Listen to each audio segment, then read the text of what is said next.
My stepdaughter's boyfriend thinks he can strong-arm me into signing an agreement to watch his kid, so I told them to get lost, and now they're begging me to start taking care of him again because they can't afford a sitter. I did a work program with the local clerk of court's office when I was in high school. They hired me when I graduated, and I had my 30 service years before I turned 50. With 30 service years you can get your full pension at any age. I worked until my first grandchild was born, then I retired to be grandma daycare. I have 5 grandkids, 8M from my stepson, 7M from my son 5F, and 18-month M from my daughter. I babysat all of them with no issues or complaints. I still keep the 18-month-old Monday through Friday and the older ones during the summer and school holidays. My stepdaughter and her boyfriend has been nonstop drama since before the baby was born. When she was 10 weeks pregnant they presented a 3-page list of rules for when I was babysitting. They said if I didn't sign it, they wouldn't allow me to babysit. I said that I understood their need to do what was best for their baby and I assured them that there would be no hurt feelings on my end when they made other childcare arrangements.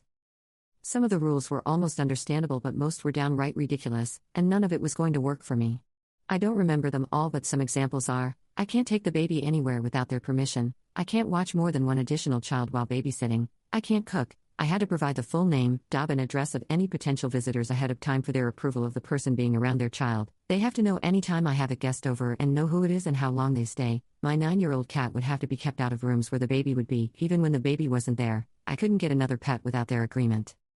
When she was 7 months along they came back with revised rules in an attempt to compromise. I again let them know that their expectations were not going to fit with my life and they should just find other childcare. 2 days after my stepdaughter went back to work, she called and asked if I could keep Cullen the next day. I agreed but made it clear that I was going to provide safe, appropriate care according to my judgment and I wasn't going to deal with complaints or whatever that I was violating their rules because I wanted it very clear that I was not agreeing to any of that. My stepdaughter was okay on the days she picked Cullen up and dropped him off. I felt like she was interrogating me every time she picked him up but it was tolerable. But her boyfriend was downright rude. I got to the point where I actually spent Sunday dreading the start of the week because of dealing with both of them but especially his behavior. At the minimum he'd pick up Cullen, make a big deal of partially undressing him, make at least one snide comment about my cat or if I had any grandchild over besides the 18-month-old or if I had cooked or whatever. Then he'd say, I guess we don't have any choice but to put up with this for now. Or I guess you are happy that you won. This went on for 4 months. I spoke to my stepdaughter several times about it and told her that obviously, they were very unhappy with how I cared for Cullen and that they should really work on finding something else, and that in the meantime he needed to be less vocal about it. It would get better for a day or two and then he'd start again. It all came to a head as Thanksgiving was approaching. He was very verbal about the fact that he didn't want me to keep all my grandchildren over the break. I made it very clear that there would be a couple of days that I had all of them and that they needed to make other arrangements if they had a problem.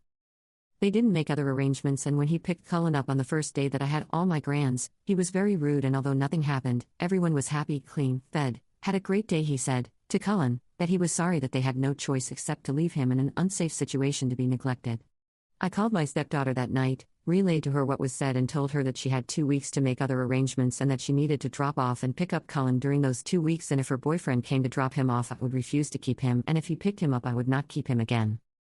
So things were better only dealing with her. At some point, she asked me if I would keep him until January because they found someone but he couldn't start until then. I agreed. She picked Cullen up and dropped him off, everything was fine.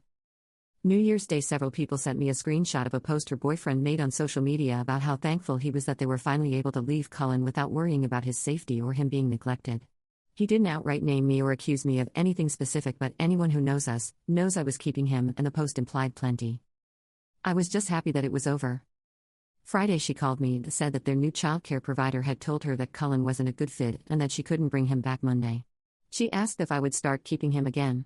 I told her that I was sorry for their situation but I really don't feel comfortable keeping him. My husband and stepson both think I should watch Cullen under the agreement that Amanda drop him off and pick him up because they think her boyfriend is the big problem and that I should just do it for Cullen's sake. My stepson also commented that I'd probably be more willing to let it go if it had been a conflict with my daughter's husband. My pension is about $4,000 per month plus continuation of my health insurance. That's about 40% of our take-home income if that matters. Am I a jerk for refusing to start watching Cullen again? Update. First let me just address the common suggestion that Amanda's boyfriend is purposely sabotaging their childcare to trap her at home. They make roughly the same amount of money and definitely can't afford to lose half their income. I seriously doubt he wants her to stay home. Second, I would never tell my stepson to find someone else to watch his child because of a simple difference of opinion. My grandson and I have a very close bond. He's the oldest, and it would break my heart and his if he didn't come spend his holidays and summers with me. Plus, he's a huge help with the little ones when I have them all and things get hectic. I would never be so petty as to make him, and all my other grandchildren, suffer because of an adult disagreement. So I sort of asked around about why they were dropped by their new sitter so quickly. Apparently they weren't. Amanda picked Cullen up and dropped him off both days he went, and everything was lovely. He did cry quite a bit, but they expected that to get better as he adjusted to not being held as much. My husband and stepson talked to Amanda, and she said that they realized that they can't afford daycare. They already made the easy changes, packing a lunch, giving up fancy coffee, etc., and his dad and her mom are both giving them about $100 per month towards childcare, and they can barely afford it, but they didn't realize that you have to send everything the baby needs. I buy diapers, wipes, formula, bottles, extra clothes, etc. They just handed me the baby. They didn't realize that daycare didn't cover all that. Also, imagine her boyfriend's surprise when he found out what the staffing rates are in this very expensive daycare. One adult cares for 5 infants. I guess he thought that someone would provide one-on-one care, diapers, wipes, and formula for $350 per week. My stepson relayed their almost apology. They felt overwhelmed by an infant and couldn't imagine that someone else could manage that plus other things.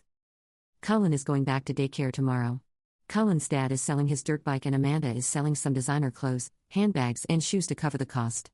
It'll get easier for them in 6 months when he transfers to the 1-year-old class, which is a little cheaper.